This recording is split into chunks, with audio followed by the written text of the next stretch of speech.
Welcome to the Disney Wedding Podcast.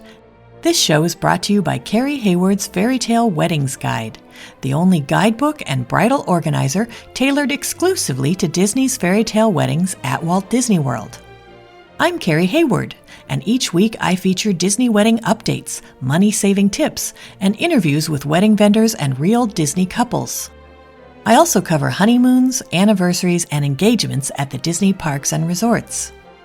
Join me now as the Disney Wedding Podcast celebrates romance at Disney destinations.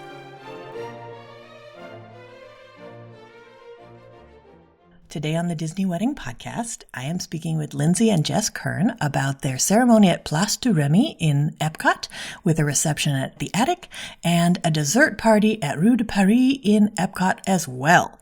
I thought you guys would be interested to hear about how they chose these locations and how they planned everything and how it all turned out. So welcome, Lindsay and Jess. Hi. Hi. So how did you guys decide that you wanted to have your wedding at Disney?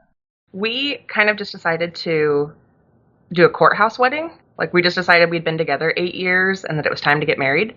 And I just happened to be scrolling Facebook and saw pictures from a Disney wedding. And then we started watching the Disney Fairytale Wedding show on Disney Plus. And I got Jess into watching it. She was like, oh, it's so pretty. So we originally looked at Pandora. And then once we started looking at pictures, we were like, we have to get married at Disney. And how did your friends and family react when they found out where the wedding was going to be? I would say most of them were good, don't you think? I would say most were good. Yeah. Most of them were pretty excited. There was some, shock and are you kidding me? And For the ones that came. yeah, the ones that came. Yeah, we had some friends who didn't seem as supportive as our other friends and who were kind of about the entire thing. So they kind of gave us some backlash. I wouldn't say it was negative. It was just kind of not so positive. Excited? Yeah. Yeah. Interesting. Okay, so then how many guests did you invite and how many were able to make the trip? I think we originally invited 70. Is that what we did? Mm-hmm. And then we actually, when we decided to pick the Attic, we kind of downsized, and the people that never RSVP'd to our Save the Dates, we just kind of counted them out. So we had 32 guests come plus us. Got it. And did you set up a room block for your guests? We talked to them about it and kind of gave them a couple resort options, but I'm a really type A planner and I crunch numbers for a living. So when I started looking at their deals and what guests could get on property or off property, I kind of thought it might be better to let guests choose where they wanted to stay. Got it. Yeah, that's a great point. How did you choose the day of the week and time of day for your event? We took our anniversary date and flipped it backwards so that we would always remember our both anniversaries, especially our wedding date. So our actual anniversary is 9/14, so we picked 4/19 as our wedding date.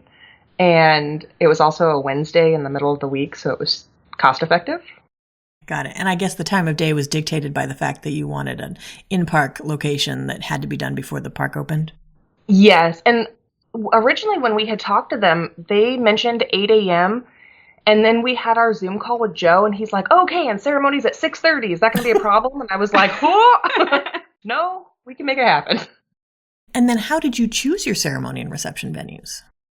So we had originally wanted Animal Kingdom and Pandora, and that's kind of where we had talked to our families about doing it. And then we were actually looking through your guide, and I was sending Jess a million pictures, and she'll tell you it was 1,000,001 pictures that kept coming through. It was every day, nonstop photos. And she saw Italy, actually, and she goes, I just don't think Pandora is right for us. And we poured over the guide some more, and we saw the Remy location, and Ratatouille's her favorite movie, and she kind of fell in love with it, and so it felt like a nice location considering how much she liked Ratatouille, and that it was in Epcot, which is our favorite park out of the four, and we just kind of rolled with it for that one. But the reception venue, that changed a few times. We were originally going to have it in park that night as a full reception with the fireworks, and then we looked at California Grill, and I really wanted to take photos on that platform with the castle in the background, but at that time she was not a castle fan. She kept saying, I'm not taking any pictures in front of the castle. Like, Disney's enough. We kept going back and forth. The Disney planner that we were emailing back and forth with when we decided we wanted to change brought up the attic as a dessert party option. But once we saw it, we decided we wanted that for our reception and not a dessert party. So we changed our entire plan again. Got it. And how did you pick Rue de Paris for your dessert party? So when we told them that we wanted to do the attic instead and asked if we could have the dessert party that night at the original Terrace de Flores, it was booked. And so they offered Germany. And so we said yes to Germany. And then they came right back like 30 minutes later and said, we're so sorry, Germany's actually booked. This is your only option. Interesting. Okay. Did you guys use any outside vendors for the portions of your event that you were able to? Just videography, photography, and I think hair and makeup, obviously. Yeah, but we used Disney Floral for all of our floral that day. Got it. And how did you choose your outside photography and videography? Our photographer actually traveled with us. She came from St. Louis with us. She's been our daughter's dance photographer for the last 5 years, and she also does weddings and everything else. So we kind of knew that it was a no-brain thing to bring them down with us, which I'm really glad we did because I am too. They kept us very relaxed and chill all day. And it was just nice having people that knew us and could like laugh with us. And then videography, we saw in the group that Nick and Prince had their company, and I kept watching little clips of their videos and sending them to Jess, and we decided to contact them and then just didn't think again about it and booked them. We didn't look at anybody else really but them. They were I think it also helped that they were an LGBTQ couple, and so we knew that we'd be comfortable with them filming. And what's funny is Jess was kind of anti a wedding video at first. And I just said... Yeah, because I figured, are we ever going to watch it? But then they sent us our teaser trailer and we watched it like 10 times in the first hour. So they were a no-brainer, just like the photographer. That's great. How did you guys choose your officiant? So she was originally in the Diz Brides and Diz Brides group. And then, I don't know what happened, but she wasn't. But we'd already booked her. And I am happy with our choice because she was really relaxed that morning. And she was funny. She was so funny. I liked her a lot. Kids liked her. And she was so good with the kids and our family that I'm glad that we had already booked her. Who did you use for your officiant? Rainey Silverman. So she, Jess knew about the wand and said absolutely not. But I was the one emailing all the planners because Jess was just like, go for it. I was like, yeah, whatever. Just do you. So I told her to use the wand. So Jess had no idea that it was happening until we were standing there. And the photos and video of Jess's face are priceless because she was up there mouthing that she was going to kill me when the wand came out. Okay, so besides the wand trick, did you have any other entertainment at the ceremony or the reception? We just had the Disney violinist for all of our walk down the aisle songs and our first dance at the ceremony venue. And then she just played music for our guests, and she was phenomenal. I was very, very happy with her, and everything sounded so good. I wish she would have followed us around the entire time playing her violin. Yeah. It's awesome. Do you guys have any menu items or cake flavors from the reception that you would recommend? That cupcake. Yeah, the cupcakes were fantastic. And I don't even eat sweets, but that cupcake was fantastic. We chose cupcakes instead of a cake because neither of us are big cake people, and I'm really glad that we did, like, looking back, because we came home with half of our cupcakes, we came back to the resort, and, like, everybody ate on them for the last couple days that we were there. But Jess picked the rainbow confetti with cream cheese inside of it, and then a buttercream frosting, and I did the Florida orange with the tropical mousse, and they were both, like, to die for. They were so good. And then food-wise, I highly suggest the short ribs. Literally everybody at the reception could not stop talking about the short ribs. Those were a huge hit. We didn't try the stuffed chicken that we got. No, it was weird looking. Yeah, just wouldn't eat it. But everybody that had it said it was really good. And then the Yukon Gold potatoes with the fennel and Parmesan. Oh, man, those were delightful. But we also did a mix of breakfast and dinner foods because it was at 7:30 in the morning. So we did a like Mickey waffle station and an omelet station and bacon, and then the rest of it was like the short ribs, the chicken, veggies, and potatoes. That way everybody kind of got like a mix of what they wanted to eat, which I thought worked out really nice. Well, you like breakfast food and I like dinner food. That was part of what drove that decision too. But the food was great. Those short ribs. Oh, I the short ribs. Go for those again. They're so tender and so delicious. That's great. Can you tell my listeners a little bit about your dessert party in Epcot? I will say for the listeners, one thing to keep in mind about a dessert party was we originally had it set for all of our guests to meet at International Gateway and come in the back way, because at the time we thought everybody was going to have park tickets because we were kind of crazy in between events. We all went into Epcot. But a few people chose not to get park tickets. So last minute, we chose to all meet at the front of the park.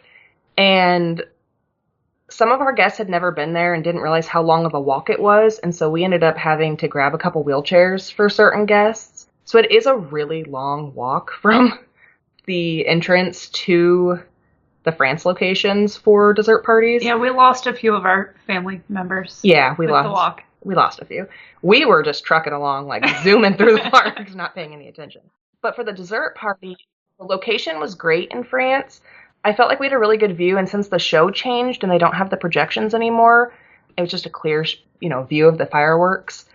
And we chose to do the Mickey pretzels with cheese, the cheeseburger spring rolls, and then all desserts. We did like the cookies and cream parfait, the Dole Whip puffs, and mini tiramisu. Is that all we had? Yeah, then we had 2 drinks. And then we did 2, what did they call those, specialty cocktails for our guests. Looking back, I probably would not have had the pretzels because I think they sat out for a while. And so everybody was kind of disappointed. I was very hungry, so I ate mine. I did not eat that. Yeah, she did not eat it. And the cheeseburger spring rolls were great, though. And our desserts were great.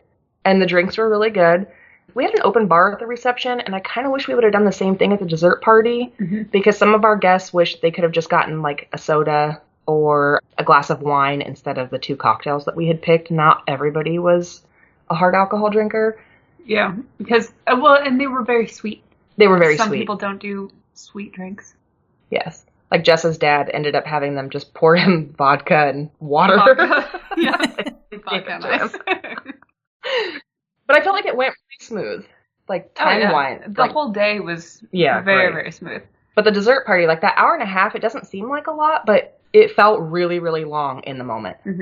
Like I felt like we were able to mingle with guests, eat our food, drink our drinks, and then still do all our firework pictures. Yeah, and then do the pictures. Yeah. Oh, that's great. Did you add a ride mix in? We did not. We didn't. We considered Soarin' when we first were planning. And then I think as we got into the planning process and I was really crunching numbers, staying under certain things, we opted out of it just because of cost. But I kind of wish we would have done one. I wish we would have. Yeah. I mean, Ratatouille is Jess's favorite ride. No, I hate the ride. Oh. She discovered that the Sunday after the wedding. She wrote it and she was like, nope. I love the movie. That's so funny. But looking back, we've talked about that a few times. Like, it would have been, just because my family's big on Disney, they always have been, but Jess's family, they went when Jess was little, and they've never been back since.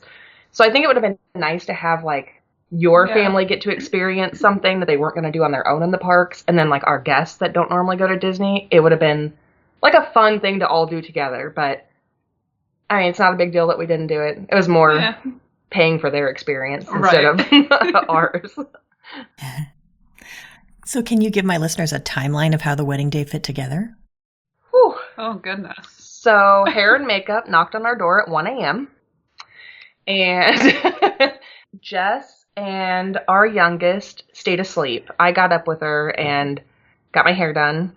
When she started my makeup, I woke the 2 of them up around 1:30 maybe. I'd say about 1:30. Yeah. And so she was done with the 3 of us by 3. Yeah. With hair and makeup. And then, because it was just the 2 of us, and then our youngest is 14, so we were getting her hair and makeup done too, since she was our flower girl. She wanted to walk down the aisle, so we made it happen. But let's see, Nick and Prince showed up at 4, and our photographers got there right after Nick and Prince did. Yeah, they all showed up about the same time. Yeah, and it was a really relaxed morning. I brewed a pot of coffee, and we were all just, like, real mellow, chit-chatting in the room. But I felt like once video and photography got there, it went hyperspeed, and suddenly it was time to walk out and take pictures in the lobby and right outside. We had a room at the boardwalk since our reception was there. Yeah, they got there and they were like circling us and making us move so fast. And like it was still a pretty relaxed environment, but it was like, oh my gosh, like this is really happening. Everything is going really quick. So we went outside and took some photos. Our oldest showed up with Jess's dad because they were taking transportation with us from the boardwalk. And then we got into EPCOT at 5:15. 5:30? I'd say about 5:30. It's 5:30. And then transportation, because we had the chartered coach that you have to have with Disney to go backstage, they went to the Club Wyndham Bonnet Creek and picked up all of our other guests and brought them to EPCOT. So we did photos in EPCOT for like maybe 30 minutes just along kind of the walkway of France where like you can see the Skyliner along the water. They were doing construction and they had a big ladder and big truck out in the very front, so we couldn't go around to like where Beauty and the Beast, like the fountain and the topiaries are. So we utilized like the tables and the like pretty walls and everything. But then they told us that we could start the ceremony a little bit early because we were done taking photos. So I think we started the ceremony at 6:15, but it was kind of nice. We decided to say hi to our guests before we got married. And I'm really glad that we did it because it made everything so relaxed and everybody like said hi to us and our moms got to see us and our moms were crying and we were telling them to knock it off and they were telling each other to knock it off. And my aunt, like my family all traveled from the West Coast to come. And so it was nice to see them before the event. And then it made everything just feel like, oh, like this is just our friends and family. This is a nice... It was calm. It was calm, yeah. It was just this nice event. And then they were like, I mean, those Disney people, they are amazing with their communication and timelines because they were just like, boom, go, and now go. And so after the ceremony, we took photos with all of our friends and family around the fountain right there in front of Ratatouille. And then we were on transportation by, 7:15? Probably. I think they dropped us off. It was somewhere between 7 and 7:15. We got back on transportation. They took us to the boardwalk. We had our reception from 7:30 to 11:30, but we actually cut the reception 30 minutes short. I think because, well, one, a lot of our people like to drink, and so everybody was drinking really early in the morning after not sleeping long, and they all wanted to go back and take a nap before they went into EPCOT. That was part of it. And we went and took more photos. Yeah, and so we wanted a little more time for photos, and we were all done eating, and we went to our room and just kind of relaxed for 30 minutes with each other to kind of get away from everybody. I think that's the one thing that you don't realize when you get married. Like, neither of us really like the spotlight on us too much. And so it was very... It was 24 hours of everyone just staring at us. Yeah. And all the photos and everything. So we took that downtime to kind of relax. And then we took photos all along the boardwalk and over at the beach club. And then we went into EPCOT around 2 that day, I think. Yeah. So then we hopped out of EPCOT, I think at maybe 6. And we rushed back to our room, we changed, and we had our youngest and 2 of our friends with us, and they got ready in our room.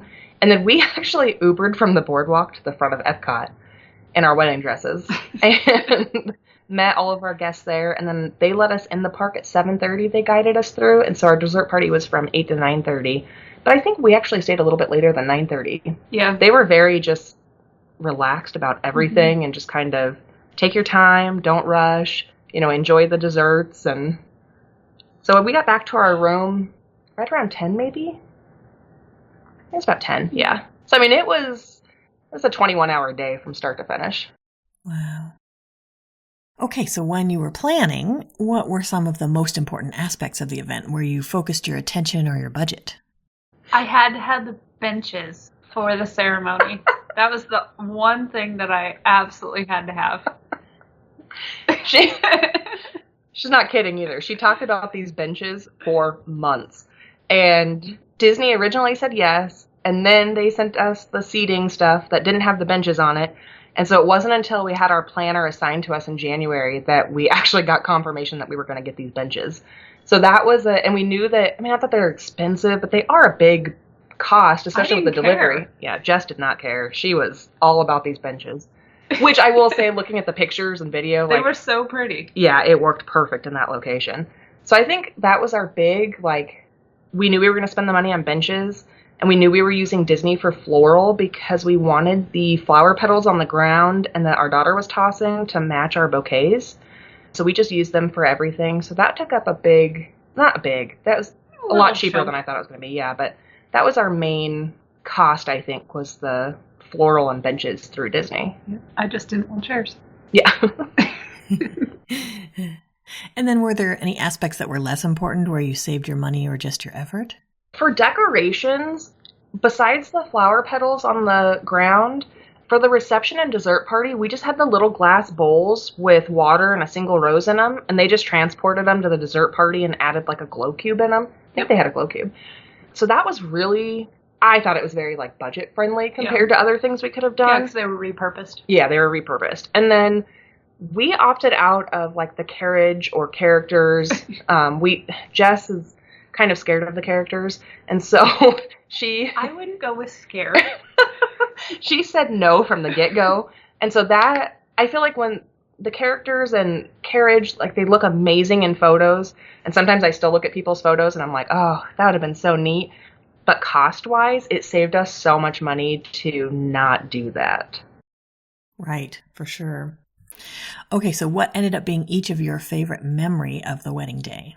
I said this to Jess at the dessert party and then had to throw in marrying her was my favorite part of the day. But my favorite thing that happened was when, even though it was a long walk, walking through EPCOT with our party in our dresses was seriously the most magical thing that I have ever done in my life.